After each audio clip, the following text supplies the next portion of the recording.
پھر اسی طرح تقوی اختیار کرنا ہوگا۔ اب تقوی سے مراد صرف نماز، روزہ، حج، زکوٰۃ، تلاوت قرآن یہی صرف نہیں ہے۔ تقوی سے مراد صرف یہ چیزیں نہیں ہیں، تقوی سے مراد اپنے ہر عمل کو بدلنا ہے جو عمل اللہ کو پسند نہیں ہے۔ جو عمل اللہ کو پسند نہیں ہے ہر اس عمل کو بدلنا ہے، یہ تقوی ہے۔ اللہ رب العزت کی ذات کی مخلوق کو فائدہ دینا ہے، یہ تقوی ہے۔ لوگوں کو بہتر سے بہتر دیکھنا اور رکھنا ہے، جو اپنے لیے پسند کریں وہی دوسروں کے لیے پسند کریں، جو خود کھائیں کوشش کریں کہ جس کے پاس کھانے کو کچھ نہیں اپنا کھانا اس کو بانٹیں، جس کے پاس مال و دولت نہیں ہے اور وہ اپنی عید اور اپنا رمضان اچھا نہیں گزار سکتا، کوشش کریں کہ آپ اپنے حصے کا کچھ اس کو عطا کر دیں، کچھ اس کو ہدیہ کر دیں، تحفہ دے دیں، تو اللہ رب العزت کی ذات آپ کو متقی لوگوں میں شمار فرمائے گی۔ پھر اسی طرح اسی رمضان میں ہم نے صبر اور استقامت کے ساتھ کام لینا ہے، ہم نے صبر کو تھامنا ہے، ہر اس عمل پر جو ہمیں پسند نہیں ہے اس پر صبر کرنا ہے، اور ہر وہ نیک عمل جو اللہ کی رضا کے لیے کرنا ہے اس پر استقامت کے ساتھ جمے رہنا ہے، ڈٹے رہنا ہے، عمل بھی نہیں چھوڑنا اور صبر کا دامن بھی کبھی نہیں چھوڑنا، صبر پر ہمیشہ قائم رہنا ہے۔ کسی نے کوئی بات کر دی خاموش ہو جائیں، کسی نے زیادتی کر دی وہ اللہ پر چھوڑ دیں، اللہ کی ذات اس زیادتی کا بدلہ لے گی۔ آپ اپنے دل کو صاف رکھیں، کسی سے ظلم اور زیادتی کا بدلہ نہ لیں بلکہ معاف کرنا سیکھیں۔ معاف کرنا یہ اللہ رب العزت کی ذات کی صفت ہے، یہ اس رحمان کی صفت ہے۔ اگر آپ بھی اہل زمین کو معاف کرنا شروع کر دیں گے تو اللہ کی ذات اپنی رحمت کا ایک خاص حصہ وہ آپ کا مقدر فرما دے گی۔ تو معاف کرنا بھی سیکھیں، اپنے اعمال کو ایکم احسن عملا، وہ اللہ کی ذات دیکھے گی تم میں سے کون ایسا شخص ہے جس کے اعمال بہتر ہیں، جس کے اعمال احسن ہیں۔ اپنے اعمال کو اچھا کرنا ہے۔ پھر فاستبقوا الخیرات، نیکی کے کاموں کی طرف دوڑتے ہوئے جانا ہے، سبقت لے جانی ہے ایک دوسرے سے۔ پھر اللہ رب العزت کی ذات کے جتنی مخلوق ہے اس کی مخلوق کے ساتھ نا انصافی نہیں کرنی، ظلم نہیں کرنا، جبر نہیں کرنا، گالی گلوچ نہیں دینا، کسی کے حق تلفی نہیں کرنی، کسی کا خون نہیں بہانا، گالم گلوچ سے باز رہنا ہے، دست و گریبان نہیں ہونا، اپنے دل کو ہمیشہ صاف رکھنا ہے، غیبت سے، چغلی سے، کینہ سے، بغض سے، عداوت سے، ہر چیز سے اپنے دلوں کو صاف رکھنا ہے۔ پھر ہی رمضان المبارک کی رحمتیں وہ آپ کے حصے میں آئیں گی۔ پھر اسی طرح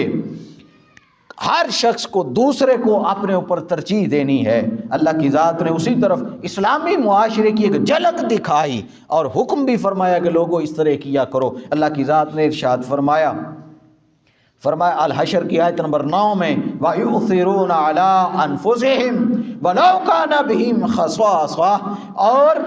اہل ایمان اور نیک لوگ وہ ہیں، ان کی نشانی یہ ہے کہ وہ اپنے اوپر دوسروں کو ترجیح دیتے ہیں۔ وہ خود بھوکے رہ لیں بے شک، لیکن دوسرے مسلمان کا اور دوسرے انسان کا، اپنے بھائی کا وہ پیٹ بھرتے ہیں۔ ان کے پاس خود کھانے کو کچھ نہ ہو لیکن وہ اپنا کھانا کسی دوسرے بھوکے کو دے دیتے ہیں۔ فرمایا کہ یہ وہ لوگ ہیں اہل ایمان، خواہ وہ اپنی جگہ خود محتاج ہوں، یعنی ان کے پاس بے شک خود کھانے کے لیے کچھ نہ ہو لیکن وہ ہر انسان بھوکے کو وہ کھانا کھلاتے ہیں، ضرورت مند کی ضرورت پوری کرتے ہیں، وہ اہل ایمان ہے۔ فرمایا وَمَن يَوْقَ شُحَّ نَفْسِهِ فَأُولَٰئِكَ هُمُ الْمُفْلِحُونَ، یہ حقیقت میں یہ وہ لوگ ہیں کہ جن کے دلوں کو اللہ کی ذات نے تنگ نہیں کیا، ان کے دلوں کی تنگیوں کو ختم کر دیا اور ان کے لیے فلاح کا مقدر بنا دیا، فلاح ان کا مقدر بن گئی، ان کے دلوں کی تنگی کو دور کر دیا، ان کے دلوں کو وسعت عطا کر دی۔ اس رمضان المبارک ہم نے اپنے دلوں کو وسعت دینی ہے، دلوں کو کھولنا ہے، دل وسیع کرنے ہیں۔ صرف زبانی کلامی کہا سنا معاف کیا معاف کرنا، ان جذباتی اور صرف وقتی باتوں سے کام نہیں چلانا بلکہ حقیقتاً اپنے دل کی دنیا کو بدلنا ہے، حقیقت میں اپنی عادات اور اطوار کو بدلنا ہے، حقیقت میں ایک انسان کی عزت اور تکریم اور ادب کرنا ہے، حقیقت میں اخلاق سے رہنا ہے، ادب سے رہنا ہے، اور حقیقی طور پر اس معاشرے میں پرامن رہنا ہے، امن کا پرچار کرنا ہے، ہمیشہ دوسرے کی مدد کرنی ہے۔ ہم جس کے پاس آقا علیہ السلام نے فرمایا کہ بہترین شخص وہ ہے کہ جس کے پاس کھانا ہو اور وہ اپنے دوسرے بھائی کو تقسیم کر دے۔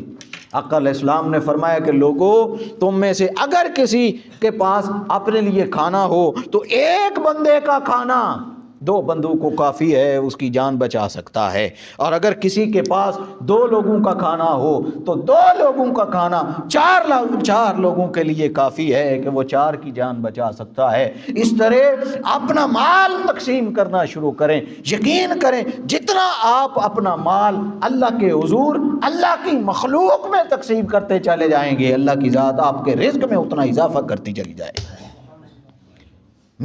میری کم و بیش 40 سال کے لگ بھگ میری عمر ہے، بچپن کے 10-12 سال نکال بھی دیں، تقریباً 30 سال تک میں نے آج تک کوئی ایک ایسا شخص اپنی ان نگاہوں سے نہیں دیکھا کہ جس نے اللہ کے راستے میں خرچ کیا ہو اور اس کا مال کم ہو گیا، آج تک نہیں دیکھا۔ اور خدا کی عزت کی قسم کبھی کسی کا مال کم نہیں ہوتا اللہ کے راستے میں دینے سے۔ اور میں خود اللہ کی ذات بڑے بول سے بچا کے رکھے اور اللہ کی ذات ہمیشہ اپنی پناہ میں رکھے۔ میں سرسری سی ایک بات عرض کر دوں، میری اپنی جو عادت ہے وہ یہ کہ میرے پاس شاید 2 وقت کا جو کھانا ہوتا ہے میرے پاس شاید اتنا ہی ہوتا ہو،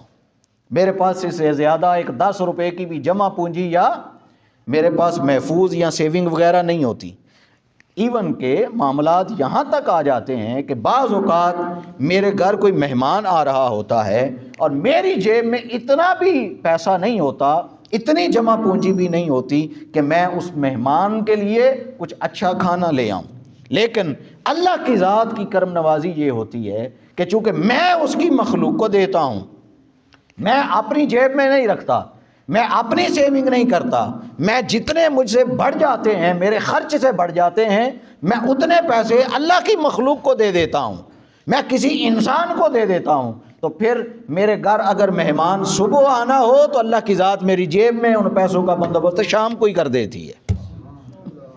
اگر شام کو میرے گھر مہمان آ رہا ہو تو اللہ کی ذات دن کے کسی بھی لمحے، کسی بھی وقت، کہیں نہ کہیں سے، جہاں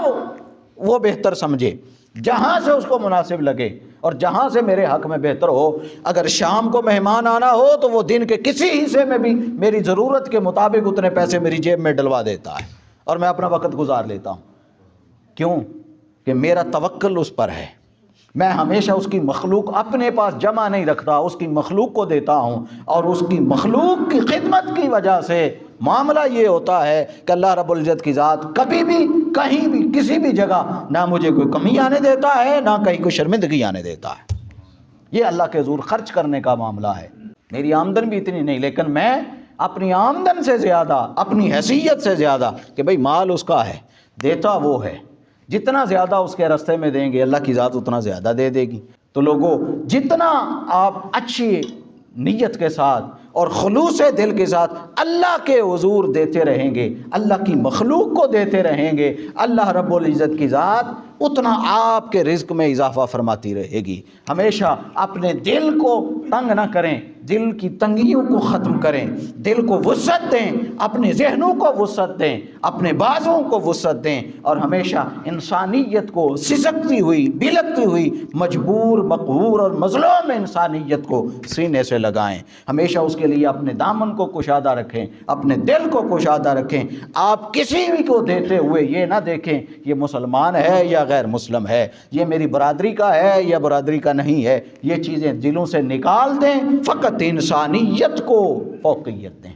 فقط انسانیت کو فوقیت دیں اور انسانیت کو اول پر رکھیں۔ اللہ رب العزت کی ذات ہم سب کے لیے آسانیوں والا معاملہ فرمائے، اور اللہ رب العزت کی ذات ہم سب کے حال پر رحم فرمائے، ہمارے دلوں کو وسعت عطا کر دے، ہمارے رزق میں وسعت عطا کر دے، ہماری رزق کی اور دلوں کی تنگیوں کو ختم کر دے، اور اللہ رب العزت کی ذات ہمیں ایسا بنا دے کہ جیسا وہ چاہتا ہے۔